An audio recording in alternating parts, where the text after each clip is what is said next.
છે તે બનાવો બાજરીનો રોટલો કઈ રીતે બનાવો?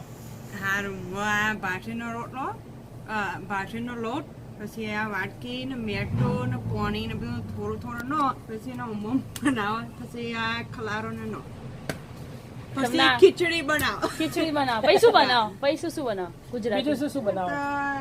ખીચડી શીરો શાક ભાખરી રોટલી કઢી દાળ તમને આવડે કઢી બનાવ આવડે એમને વાહ વાહ બાજરીનો રોટલો શેમાં નાખો? કલાડો?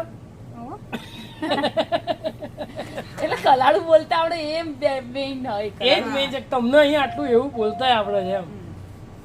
પણ આ ખલારો તો સારું બને એટલે તમને ભાવ એ નહીં પણ એટલે તમને ભાવ ખરો હોવા તમે ખાઓ પણ મારો રોટલો છે ને મને થોડો ઘી અને થોડો ગોળ અને રોટલો અને રોટલો જેરિયો મિક્સ કરીને ભાઈ ખાવાની ઇન્ડિયા બધા એવું જ ખાય ઘી ગોળ નો રોટલો કઢી રોટલો શાક નો રોટલો રીંગણનું શાક નો બાજરીનો રોટલો મારે એવું બને મારે કનેક્ટ બધે પછી હું કરું હા સારું પણ એ જલ્દી પતી જાય હારું સરસ થેન્ક આવજો જય શ્રી કૃષ્ણ.